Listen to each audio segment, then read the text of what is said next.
welcome to all of you on day two of this conference. Our theme for this morning is sadhana in daily life.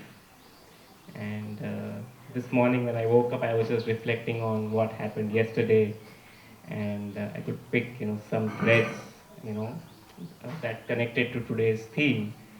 Like yesterday when Manoj was sharing about Sri Aurobindo's journey, he spoke of how uh, from leading the movement for India's freedom, Sri Aurobindo comes to Pondicherry and dedicates his life to yoga sadhana, and where bringing the supermind or supramental consciousness on earth becomes his work. And even Ganeshji spoke about how Savitri, every time he rose to a higher consciousness in his sadhana, he rewrote and rewrote. So how that became his sadhana. And then when Sangeeta was sharing about economy, expanding our awareness to the multiple forms of wealth, she also mentioned about how we need to go beyond mind because mind has reached, its limit. Uh, Joy spoke about how in capitalism there is only pursuit of artha and kama, but the importance of having dharma and moksha, which is what both Gandhiji and Aurobindo in their economic thoughts is very evident. And Sudarshan ji spoke about how when the satyagrahis were doing his work, Gandhiji spoke about the importance of constant atma nirikshan, atma parikshan, atma shodhan. So all these threads kind of come together for this morning's session, which is on sadhana in daily life. And as this morning I woke up, I just picked up a few books, and there were some quotes from Gandhiji, Sri Aurobindo, and even Vinobaji's mother that just spoke to me to share this morning. So I would just read out, some of them. So personally, for me, just like Ganesh said yesterday, I have deep respect for both Gandhiji and Sri Aurobindo, and I'm too little to even go into looking at comparing or anything. But I'm always looking at things that were common in between the both. And as I was reading this morning, uh, the autobiography of Gandhiji, which is also there on the table, in the beginning he writes that. What I want to achieve, what I have been striving and pinning to achieve these 30 years is self realization, to see God face to face, to attain moksha. So, to see God face to face was his pursuit, and India's freedom movement was just the context of that moment. And this was in 1925 when he wrote the introduction for the autobiography. And on 30th August 1905, when Sri Aurobindo had written a letter to his wife Pranalini, in that he mentions, by whatever means, I must have the direct vision of God. Religion these days means repeating the names of God at any odd hour, praying in public, showing off how pious one is. I want nothing of this. If God exists, there must be some way to experience his existence, to meet him face to face. To see God face to face was a common, pursuit of both their work. And then there was this book, there's this little book on Atmagnan and Vignan written by Vinobaji. And there's a translation to it called Science and Self-Knowledge, which I was reading this morning. And in that, the author who has translated it in English has even mentioned in the beginning that Sri Aurobindo, that Vinobaji brings both Gandhi and Sri Aurobindo together. The gulf that exists in between the Gandhian and Aurobindian thinking, Vinobaji is the one who bridges, that gulf. And a couple of sentences from this book. This is in 12 June 1958 during the Bhudan movement. Vinobaji has said this. My contacts with people during the Bhudan Yajna have convinced me that minds of men are basically alike. Everywhere human mind is at the same stage of development. We should therefore acquire such power as could influence the whole world while being manifested in an individual soul. And this is possible when the individual in his own life transcends the limit of mind and attains to the supramental level of consciousness. This is Vinobaji said just during his Buddha. And then in the same article, he also mentions that the time-worn methods are not of much usage in this age of science.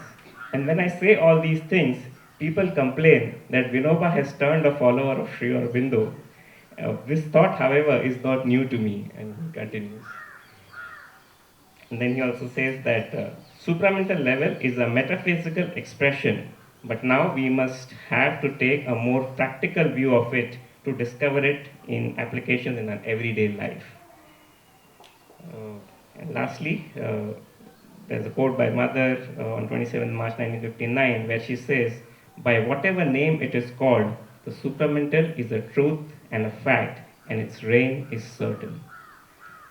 So, with that context, where the transformation of consciousness being the core work, while the freedom struggle was the context of that time, and context may change, but I think all these great men, Vinobaji used to call it Chitta Shuddhi, which leads to Chitta Nirman, and he also spoke of Samuhik Chitta Nirman, collective, consciousness development. And one of his last experiments was to set up a little laboratory called Brahma Vidya Mandir, which is led by women. He felt that in the 21st century, it is the women who will women not so much in gender, but the feminine qualities that will really lead the way. And in this ashram, he, invited a group of women to do this sadhana of, collective consciousness, Samuhik Chitta Nirman.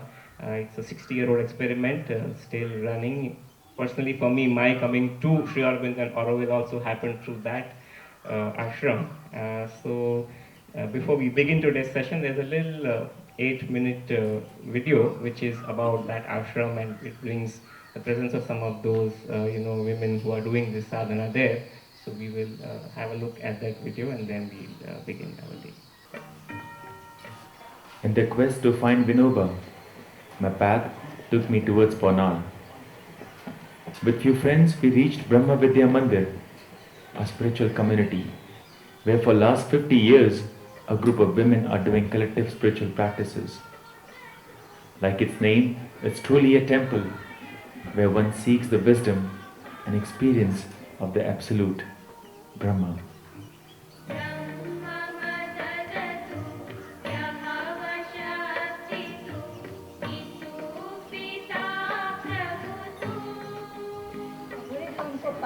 बातें मुख्य बताई, उसमें श्रम था, स्वाध्याय था, ब्रह्मचर्य था और सामूहिक साधना की उन्होंने बात करी, और उस पर उनका बहुत जोर रहा कि व्यक्तिगत साधना के दिन अभी धीर है। हमारे देश में भी हिमालयन हाइट के महापुरुष होगा, लेकिन पूरा समाज का स्तर अगर एक इंच भी ऊंचा उठता है तो वो ज़्यादा श्रेयस्कर है, और अहंकार अगर कहीं कम होगा तो वो सामूहिक साधना में कम।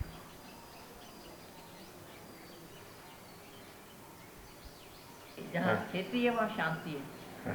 यदि खेती नहीं होगी तो युद्ध होगा, क्योंकि खाने को ही नहीं मिलेगा ना। खेती हमारा औषधालय है, खेती हमारा औषधालय और किचन हमारी औषध है, भोजन हमारा औषध है।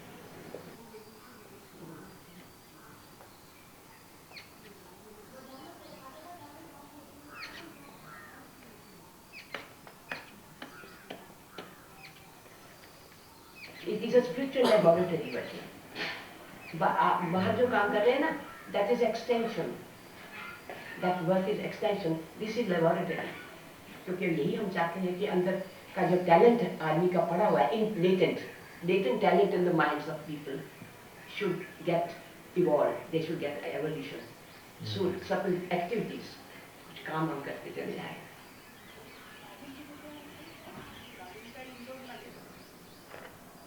एक लकड़ी होती है, ये लकड़ी को करेंगे तो एक तुरंत टूट जाएगी, लेकिन एक साथ 5 लकड़ी को तोड़ने जाए तो नहीं चलेगी। तो 5 लकड़ी में एक प्रकार की संगठन की, एक समूह की शक्ति, वो तो जड़ है लकड़ी की, लेकिन अगर चेतन 5 इकट्ठे हो जाए इस प्रकार से तो उसमें जो शक्ति पैदा होती है वो उसका भविष्य, उसका जो ये है वो उसका इसने कहा था कि जहाँ मैं 2 या 3 लोग अपर ईश्वर के नाम पर इकट्ठा होते हैं तो मैं वहाँ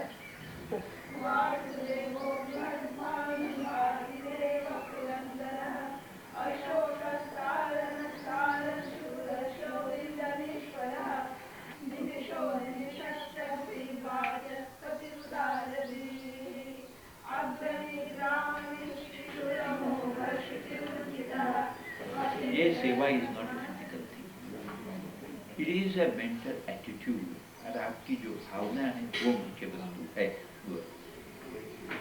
तो ये जो सारी चीजें हैं, ये जो फिजिकल हम जो सारा देखते हैं, इसके अपनी मर्यादा है। और ये नंबर 2 में है, जो आपका आंतरिक चीज है वही मुख्य वस्तु है। विनोबा जी ने एक जगह कहा था कि अहिंसा का प्रचार शरीर से नहीं होने वाला है, वो आत्मा से हो। तो आप जितने आत्मनिष्ठ बनते जाएंगे उतना अहिंसा का प्रचार ज्यादा होगा।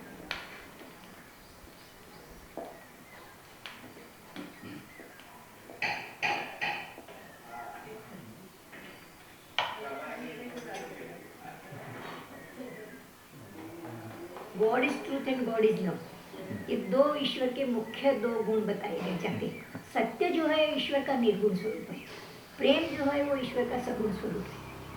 तो निर्गुण स्वरूप सब लोग पचा नहीं सकते एकदम, लेकिन प्रेम यानी अहिंसा यानी प्रेम है। तो अहिंसा के द्वारा हमको सत्य तक पहुंचना है। तो स्नेह साधन जो है वो सब लोग समझ सके, वो साधन है प्रेम। तो वो स्नेह के द्वारा हम सबके साथ जितने जितने जुड़ते जाएंगे, तो वह स्नेह में हिंसा नहीं आती। जहाँ प्रेम हम करते एक दूसरे को, वहाँ कम से कम हिंसा होगी। सच्चा प्रेम यानी अपेक्षित प्रेम नहीं। जहाँ परिवार में भी कहीं जगह एक दूसरे की अपेक्षा रहती है, निरपेक्ष प्रेम जहाँ है वो प्रेम हमको सत्य की ओर ले जाएगा। तो प्रेम में हमको ईश्वर के दर्शन होते हैं, ईश्वर का स्पर्श मिलता है। Anyone who is angry, anyone who is jealous, anyone who is insecure, greedy even, these are the limitations, inner limitations. So we have to see the heart at the back, what the person wants, and have concern for the person, and do something that this wounded heart is healed. Every heart is wounded. See everyone from that angle and try to heal the hearts of others all the time. Establish that, go on healing the people.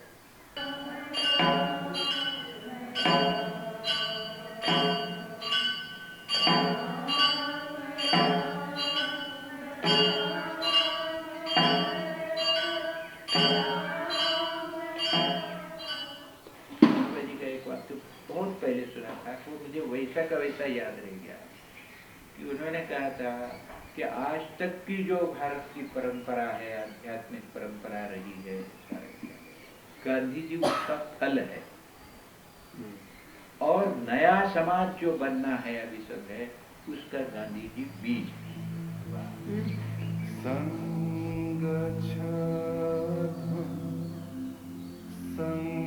And as the trip came to the end, I realized my exploration has just begun. Who was this saint who walked for more than 40,000 miles in 13 long years, from home to home, from a person to person? Looking deeply into their eyes, he would ask with immense love, "Brother, won't you share what you have with others who don't?" Although he collected millions of acres of land for the poor, all he really was trying to do was connect hearts. So as the journey continues, we go further in the path of discovering the spirit that is present in all of us and which is always moved by love.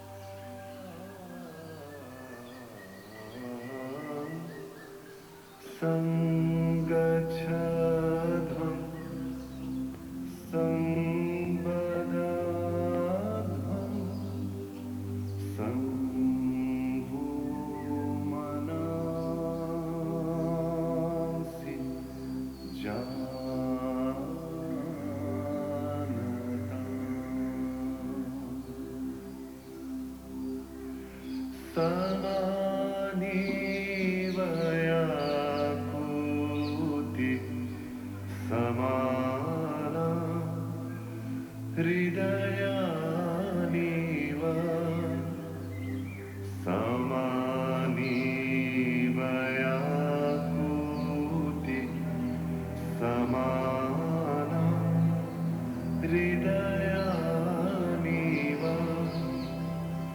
समानमस्तु मनो यथा वा सुसहासते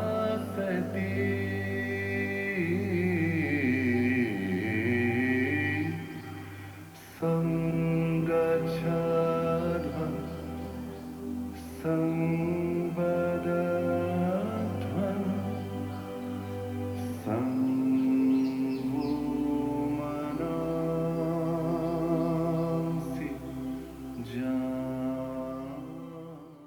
Following this, is my privilege to introduce and invite Arun Bhatt to share his thoughts on sadhana in everyday life.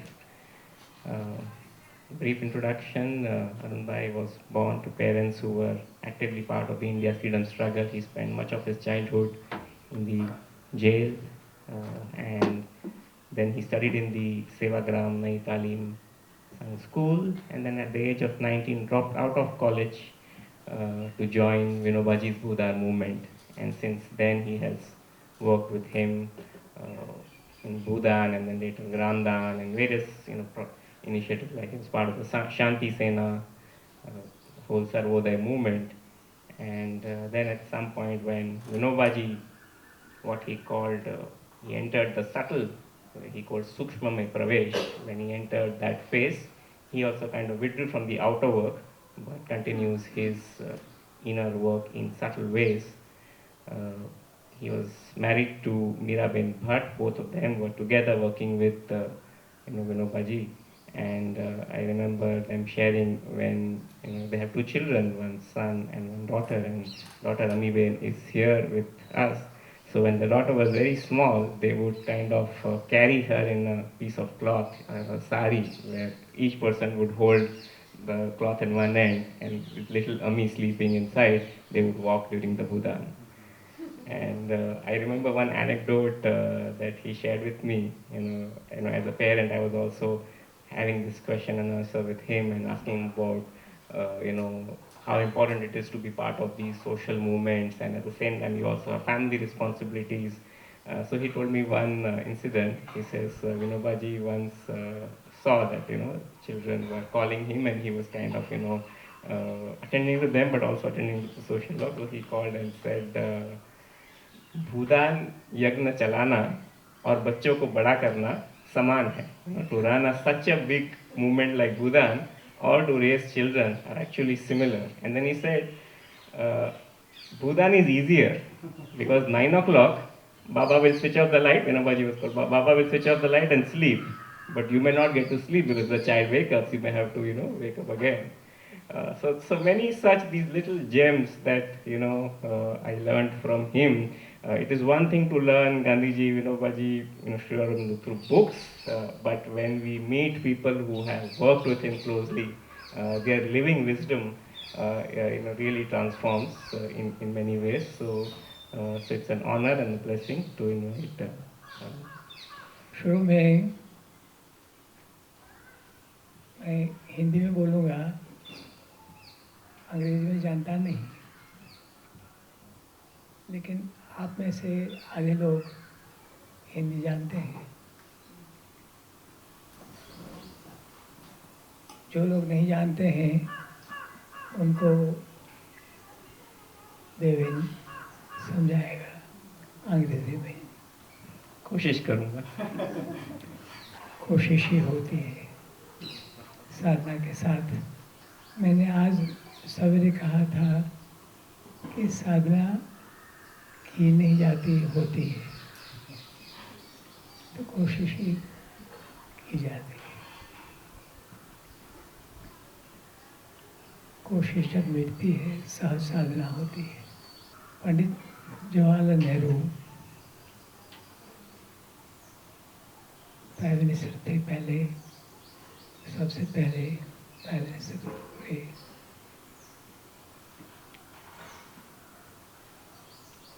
उन्होंने एक किताब लिखी है, discovery of India, Bharat एक खोज.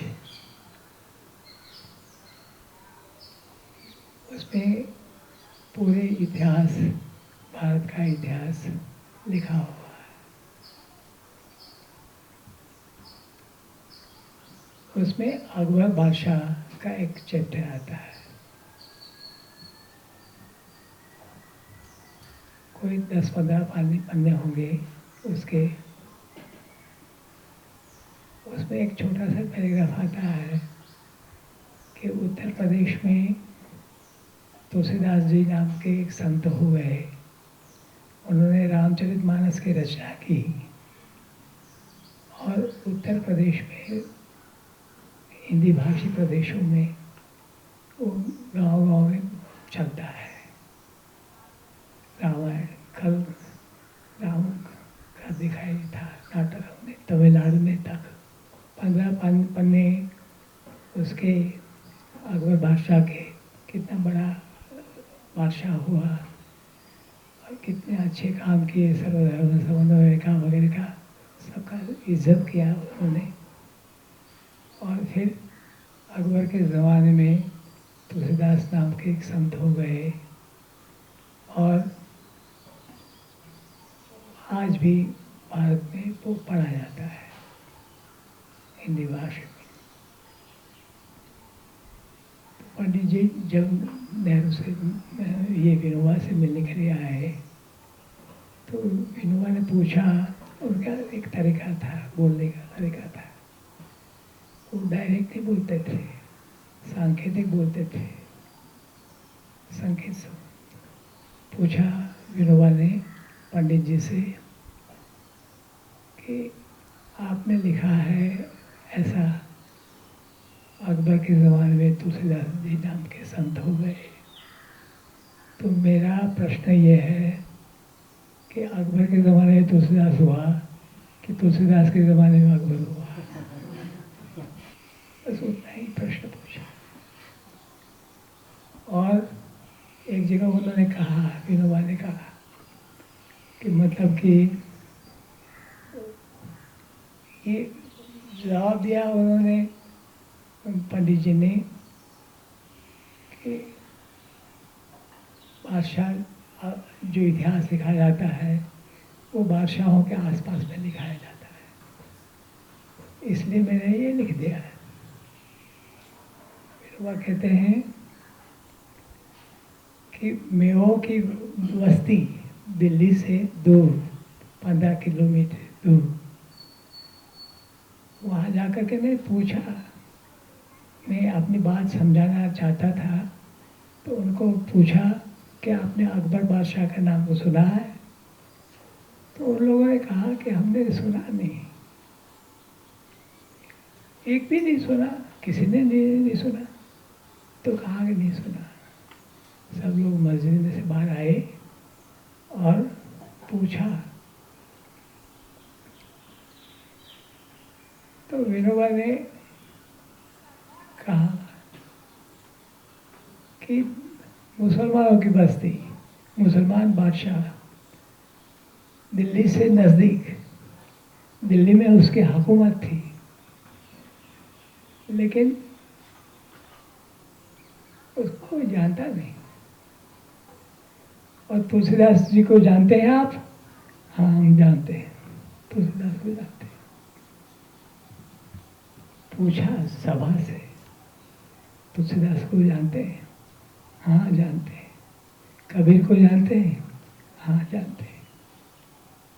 कबीर और तुलसीदास को जानते हैं,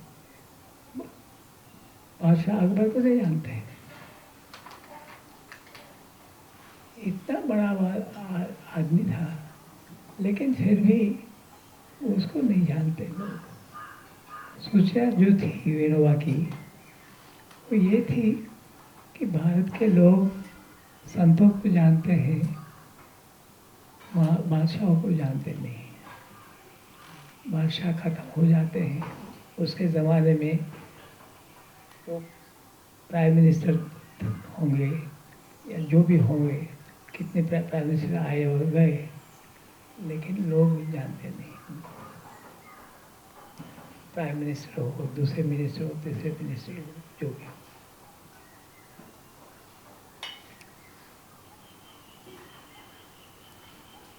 मैं अपनी बात बताऊं, मैं 1953 में गया विनोबा के पास। वो विनोबा के आकर्षण से नहीं गया, कॉलेज में मुझे जाना नहीं था इसलिए मैं गया वहाँ। कॉलेज में मुझे नहीं जाना था, कॉलेज बोरिंग लगता था मुझे। और बाद में मुझे पता लगा कि विनोबा उसको पसंद करते हैं। पूछा विनोबा से कि आपको अगर मनुष्य का जन्म मिले दूसरे जन्म में, दूसरे शरीर में, तो आप क्या करेंगे? तो उन्होंने कहा कि इस जन्म में मैंने जो 2 भूलें की वो दोबारा नहीं करूँगा। कौन सी भूलें की आपने? तो कहा कि बहुत साल तक स्कूल कॉलेजों में खराब की मैंने,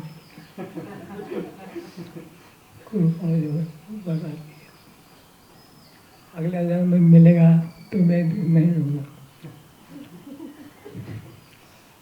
दूसरी भूल ये की कि उसके बाद भी दूसरा पढ़ना लिखना छोड़ा नहीं मैंने। कितनी भाषाएं जानते थे, कितनी भाषाएं जानते।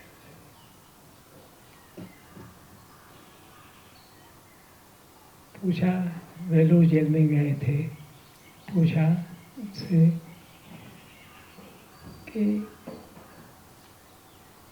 जेलर ने पूछा, जेलर ने, वीआईपी थे, कहा कि आपकी क्या खिदमत कर सकते हैं हम?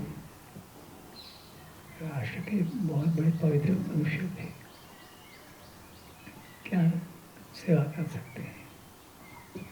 तो उन्होंने कहा कि मुझे 2 मेरी सेवा की ज़रूरत है।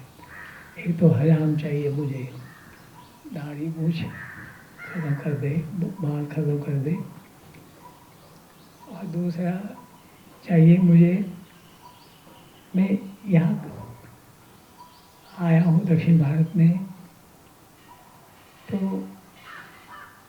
चारों भाषा के जो कैदी आपके पास होंगे उनको भेजिए मेरे पास, और हर रोज़ 1-1 घंटा वो मुझे दे, ऐसा मैं चाहता हूँ। उन्होंने कहा कि ये तो हुआ, ये तो कर देंगे हम, लेकिन और कोई चाहिए तो बताइए। तो उन्होंने कहा कि मुझे और किसी चीज़ की ज़रूरत नहीं है। तो आ गए, उनसे 1-1 कैदी से, गुनहगार कैदी से भाषा सीखी, चारों भाषा। और किसी ने कहा कि 1 साल आपने क्यों ली है अपने, 1-1 ले लेते। तो उन्होंने कहा कि 5वीं भाषा नहीं थी इसलिए लिया। कन्नड़ भाषा थी, तेलुगु थी, मलयालम थी, तमिल थी, 4 भाषाओं के कैदी उनके पास आ गए। विदेशों की भाषा भी सीखी, बहुत भाषा। क्यों सीखे आपने? तो उन्होंने कहा कि हर एक भाषा का अपना अभ्यास, ये अस्मिता होती है पूरी भाषा की।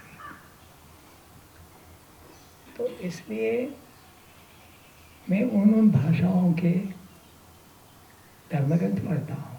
एक मुसलमान लड़का आया उनके आश्रम में, तो अरबी सीखी, और अरबी सीखने में एक मुसलमान लड़का था, वो चला गया, वो तो रहा नहीं ज़्यादा, लेकिन उनका अध्ययन जो अरबी का कुरान का था वो काफ़ी रहा। तो उन्होंने कहा कि एक लड़के के कारण मेरे कुरान मैंने पढ़ लिया, और गहराई में गए, बहुत सालों तक गए, बहुत सालों तक गए, और उसमें से किताब निकाली, कुरान साल, कुरान साहब, ऐसे शब्द कुरान। विनोबा का अंतिम प्रयोग जो था वो सामुदायिक साधना का था। ये इतिहास में व्यक्तिगत रूप से ऊंचाई बहुत हो गई, काफ़ी बड़े बड़े लोग हो गए, संत हो गए, महापुरुष हो गए, धर्म संस्थापक हो गए, लेकिन अपने व्यक्तिगत जीवन में ऊंचाई बढ़ गई उनकी। वो समाज जहाँ था वहाँ रहा। समाज को ऊपर उठाने के लिए उनकी कोशिश थी। जहाँ रामकृष्ण परमहंस, स्वामी विवेकानंद जो लोग थे, बंगाल में जहाँ पर रामकृष्ण परमहंस की समाधि लगी, उस स्थान में पहुँचे बंगाल में विनोबा। उन्होंने कहा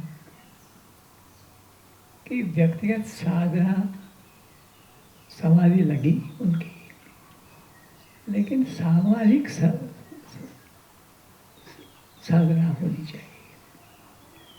ये अंतिम प्रयोग हुआ। वो तो चले गए, तो आज भी चल रहा है। उसमें बीच में भूदान वगैरह आ गया, वो भी भूदान का काम उन्होंने लिया नहीं, ईश्वर ने दिया काम।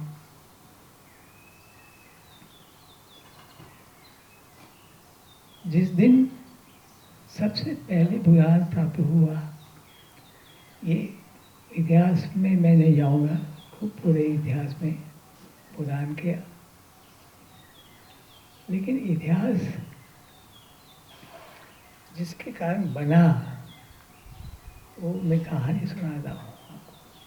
श्रीरामपल्ली सर्वोदय सम्मेलन हुआ था, वहाँ के कार्यकर्ता आए थे विनोबा के पास।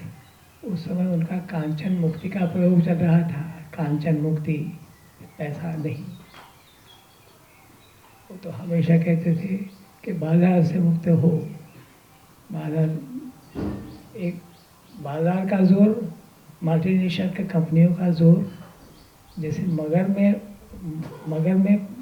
का जोर पानी में होता है, बाहर निकलने के बाद नहीं होता है। वैसे मल्टीनेशनल का जोर है वो बाजार है। बाजार में अगर गए, आप फंस गए तो खत्म हो गए, आपके जेब खत्म हो जाएंगे। लेकिन ये मल्टीनेशनल कंपनियों का क्या होता है। इंग्लैंड में गया तो मुझे बताया उन्होंने, एक लड़का था गुजरात में काम कर इंग्लैंड चला गया। दूसरा था उसका दोस्त, वो यहाँ रहा देहात में। तो उसने पूछा ये क्या करता था, जो देहात में रहा वो क्या करता था कि पीपल के पन्ने को पानी में भिगो देता था और उसमें जो जाली जाली होती थी उसमें पेंटिंग करता था और पेंटिंग करके पहुंचाता था जगह जगह पर, डजन, 2 डजन, 3 डजन, 5 डजन। उसने सब जो बिक जाता था। तो ये उसका जो मित्र था उसने लिखा इंग्लैंड वाले को कि अगर आप लोग वहाँ की बड़ी दुकानों हैं तो वहाँ का ऑर्डर अगर मिल जाता है तो बहुत अच्छा होता है। तो वो गया, वो नमूने भेज दिए और गया वहाँ। एक मल्टीनेशनल कंपनी वालों से मिला, अपॉइंटमेंट ली।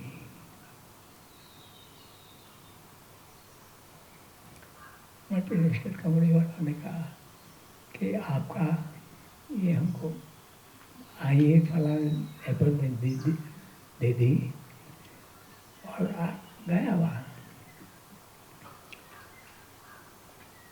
सब लोग एकदम से पास किया, कल केमिकल वाले लोग थे, ये थे वो थे वो थे। कहा कि आपका माल हमको कबूल है, मंजूर है, अच्छा है, लेकिन ये बताइए कि 10,000 ग्रूस हम खरीदेंगे साल भर में, 5,000 खरीदेंगे, 2,500 खरीदेंगे, तो आप किस भाव से देंगे? 10,000, 5,000, 2,500। तो ये तो पसीना पसीना हो गया। उसने डजन का नाम सुना था, ग्रूस का तो नाम सुना नहीं था। ग्रूस किसे कहते हैं उसको मालूम नहीं था। किसी भी पूछा कि मैं तो कंपनी को पूछना पड़ेगा, कंपनी है यहाँ का काम करने वाला आदमी, लड़का।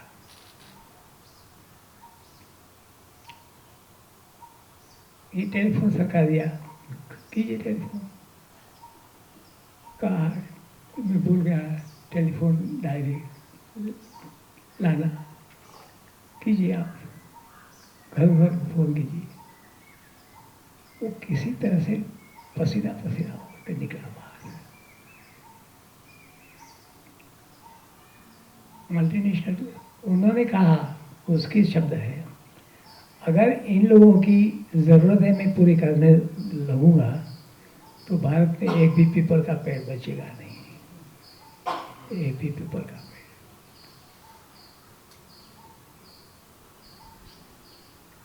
इतनी जंगली भूख है, जंगली भूख है, कृत्रिम भूख है, क्रिएटेड है, होती नहीं, असल में होती नहीं, उसकी जरूरत भी नहीं।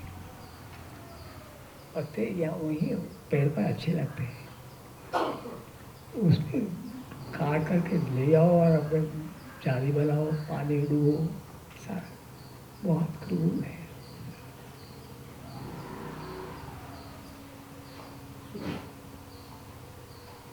विनोबा का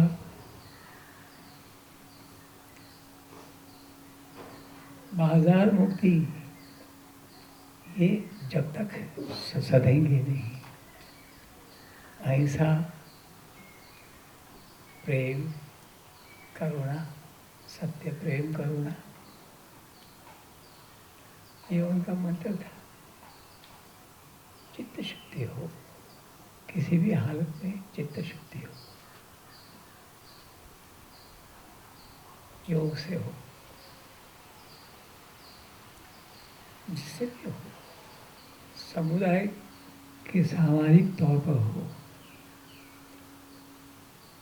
ये उषा ने कहा, ये वीडियो बताई आपने,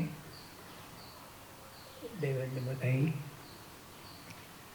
उषा बहन की आई, 2 बार आई, 3 बार आई,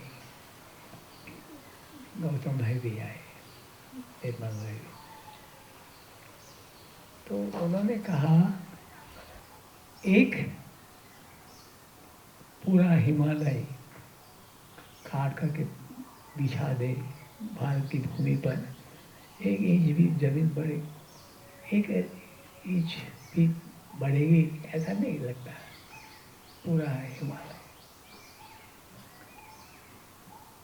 लेकिन उसको ज़्यादा मार्क्स मिलेंगे जो 1 इंच बढ़ाने वाला होगा, व्यक्तिगत नहीं, सामुदायिक। तो सामाजिक जीवन में वहाँ कोशिश कर रहे हैं कि हर एक को एक एक मत है, ये नहीं कि मेजॉरिटी हो गई और काम चला लिया, ऐसा नहीं। सर्वसम्मति, सबकी सम्मति, अनुमति होती है, विचार भेद तो होते हैं, लेकिन विचार भेदों में भी जैसे आज एक जिस दिन लोकशाही यहाँ आई उस दिन लोगों में चर्चा चली थी कि कभी सबसे पूछा जाएगा, लेकिन पूछा गया सबको। और आपको आप पर रूल कौन करेगा वो पूछा गया। ये पॉलिटिकल पार्टी वाले, ये पॉलिटिकल। एक बात मेरे कहने रह गई, मैं भूल जाता हूँ बार बार।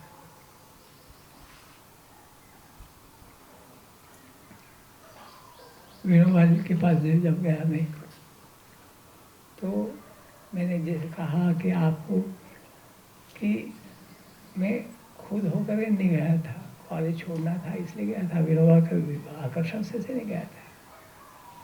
लेकिन वहाँ जाने के बाद मैंने स्वभाव को देखा, सुना विनोबा को, और देखा कि उनकी किताबें पढ़ी और लगा कि ये तो बड़ा अद्भुत मनुष्य है। मैं बिक गया, चला गया, और गया सो गया ही, वापस लौटा ही नहीं। आज भी उनके जाने के बाद भी उनके पास साथ में रहता हूँ। 87 चल रहे हैं मुझे। आवाज़ ये माइक है आपको पहुंचा रही है, मैं तो नहीं बोल रहा।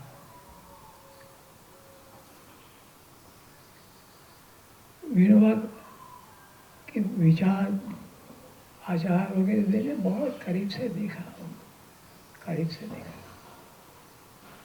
तो विनोबा ने कहा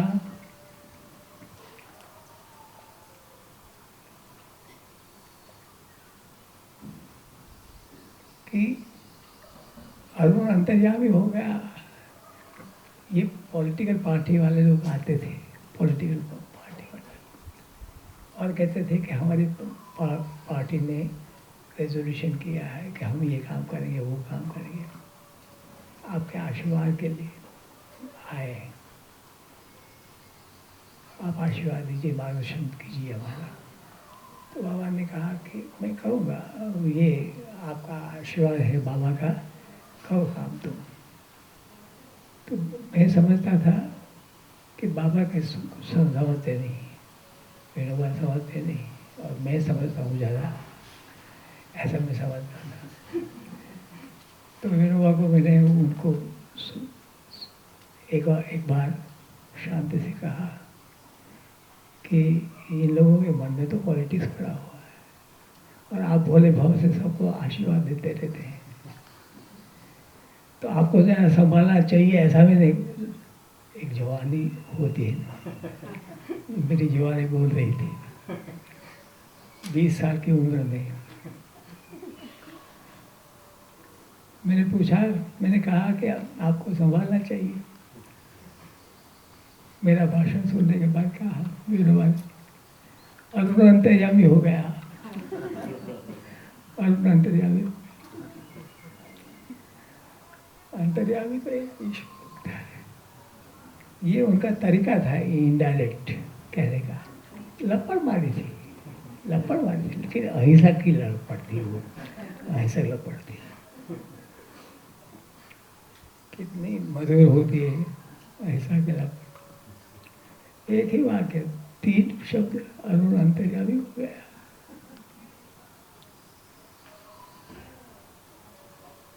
कितना बड़ा।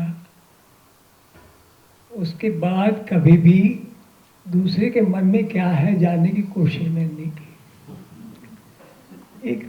एक वाक्य है सिर्फ,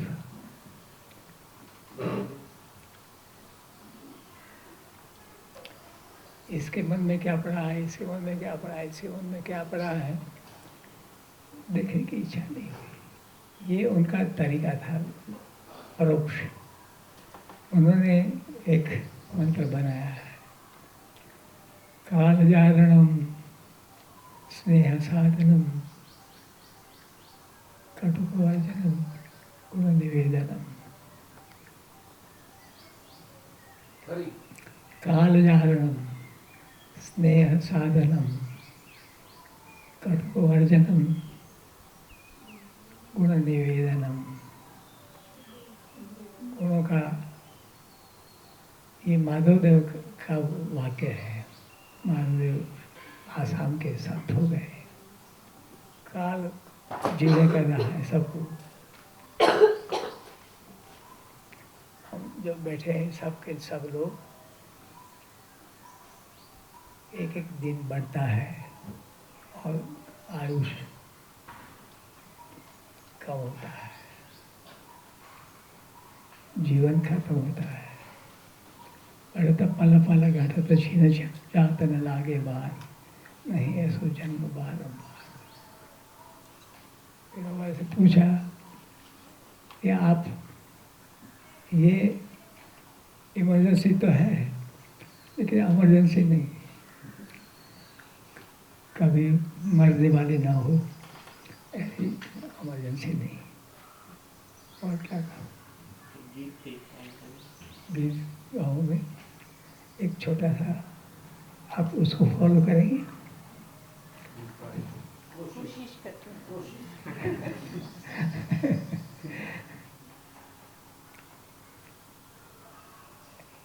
हिंदी न जानने वालों के लिए भी है ये, लेकिन हिंदी उतना जानना होगा आपको।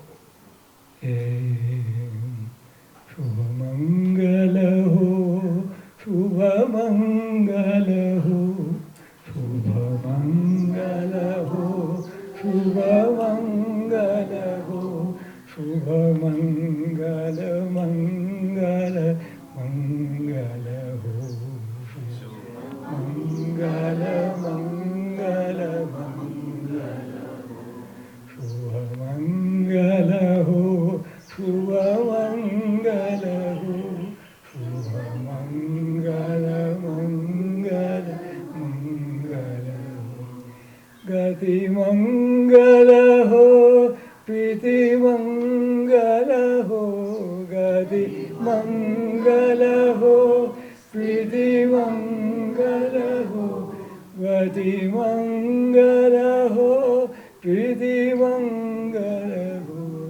मानव की हर कृति मंगल हो, मानव की हर कृति मंगल हो।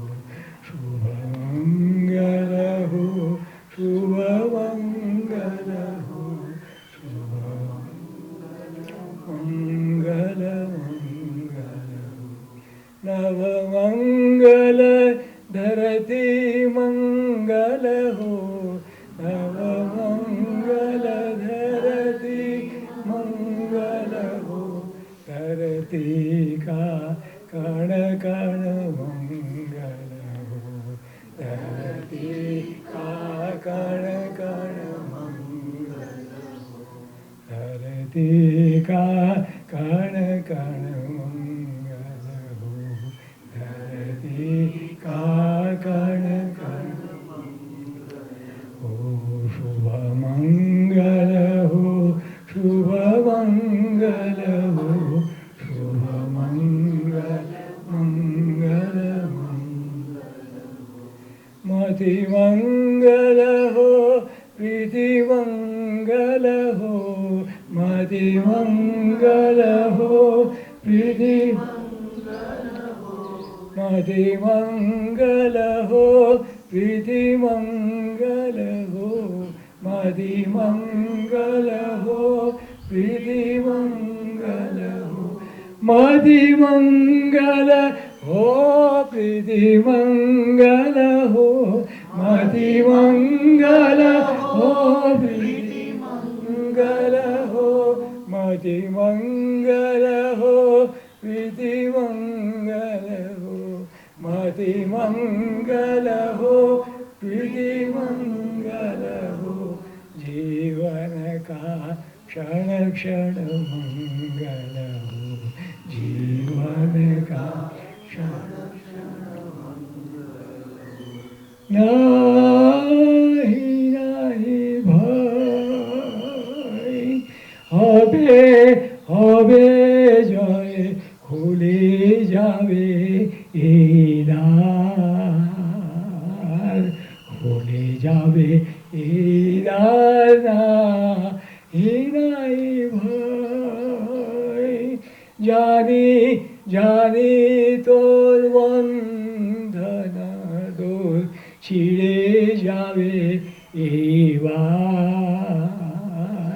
ছেড়ে যাবে এইবার না হীরাই ভাই।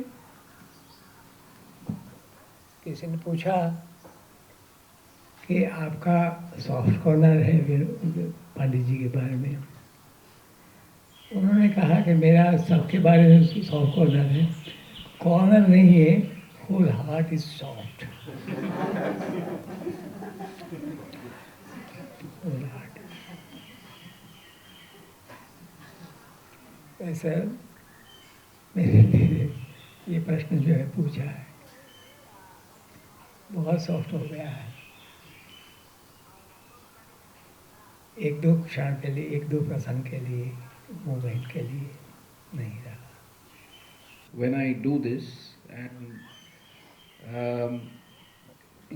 Arun Bhai's context was the video which was shown, which was very wonderful, and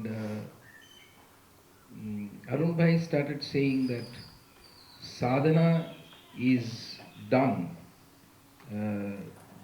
Sadhana is not attempted, sadhana happens. And then he came to an anecdote.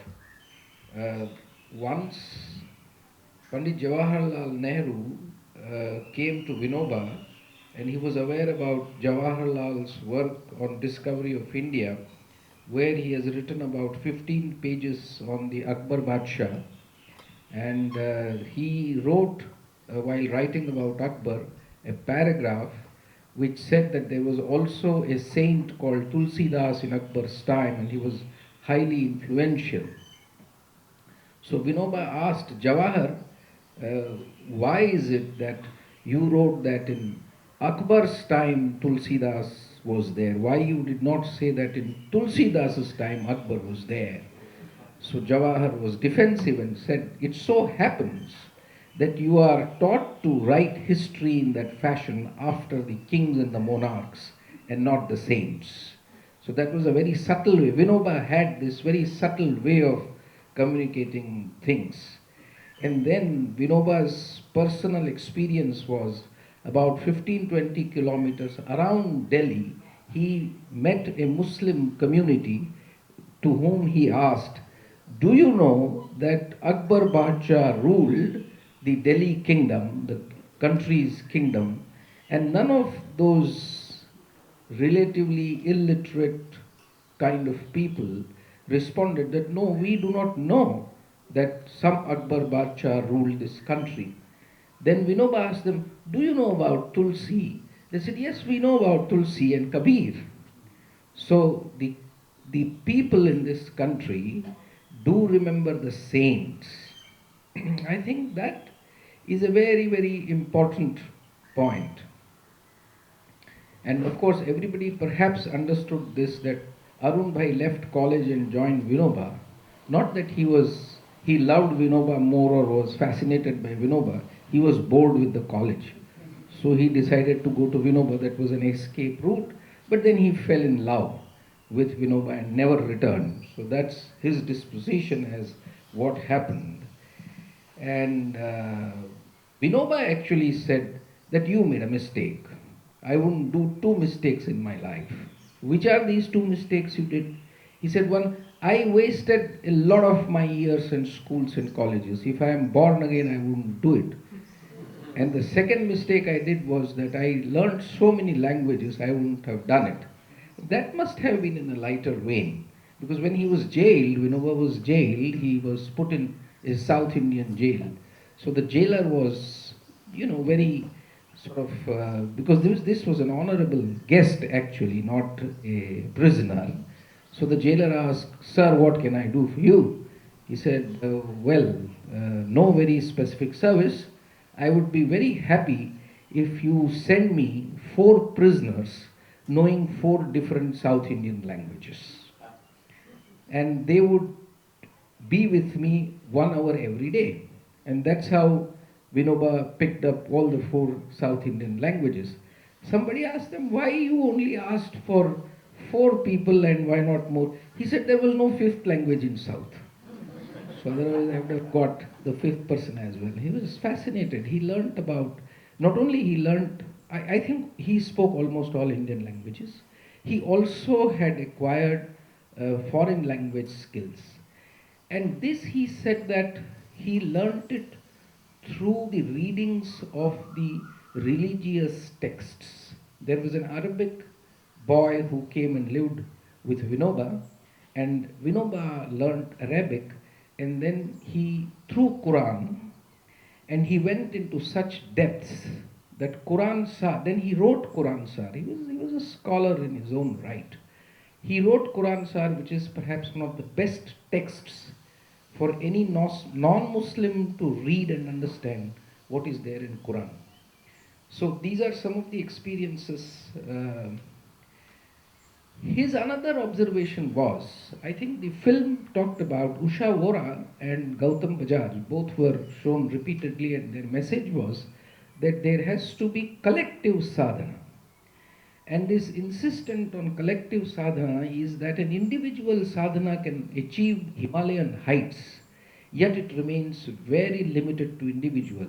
A collective sadhana, if you are able to raise the level of society by an inch, that is more desirable than raising your individual sadhana to height. When he went to Ramakrishna Samadhi in Bengal, I think Bolpur, there his comment was that how nice it would have been if it was a samajik sadhana. Then, of course, he accidentally fell into Bhudan. Bhudan was not by design. Bhudan just fell upon him because this was, in some sense, God's message to him. He got this in Sri Rampalli. Actually, there is a whole incident which Vinoba has himself recounted when he writes about himself, that he actually got a dream in which he got this message passed. So this is some of the things that those things were said by him, and I'm just now cutting it short. His message was Satya Prem and Karuna, which is truth, compassion, and love. These are the basic values that he gave, and Vinoba insisted on Chitta Shuddhi, and that is what is most important, and that is how he has spent his life. And Vinoba, one last anecdote, and I will close, that this young Arun, when he was 21, many political parties came and sought blessings from Vinoba for their work. And Vinoba blessed everybody, every political party he blessed. So Arun thought that this is little too much. The Baba is too innocent and he doesn't know what scheming goes on in these political parties. So since he was young, he blurted out, Baba, you are very innocent. You don't know how misuse they will make of yours. So Baba wanted to reprimand Arun and tell him, don't tell me this. So he only said, Arun has become omnipresent and omniscient. So that was his way of reprimanding the young man, that I understand this. So these are some of the very personal kind of interactions that he has had.